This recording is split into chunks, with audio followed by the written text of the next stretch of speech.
சம்பத் தள்ளு தள்ளு நான் சொல்றத கேளு தள்ளு இத பார் தள்ளு இப்ப நீயா நானானு பாத்தறலாம் விடு விடு ஐயோ விடு ஈஸ்வரி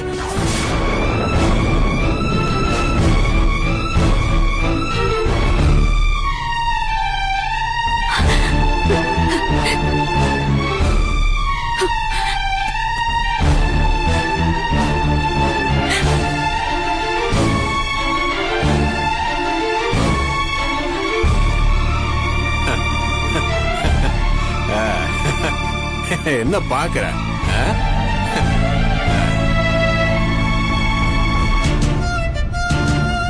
ஏய் ஈஸ்வரி, ஏய் சம்பத், இப்ப நீ இந்த பொட்டை அழிக்கலாம், இந்த மாலையை இப்ப தூக்கி நீ போடலாம். ஆனா கூடிய சீக்கிரத்துல நீயே உன் கையால இந்த போட்டோவுக்கு பொட்டு வச்சு மாலைய நீ போடுவ. இது இந்த சம்பத்தோட சவால்.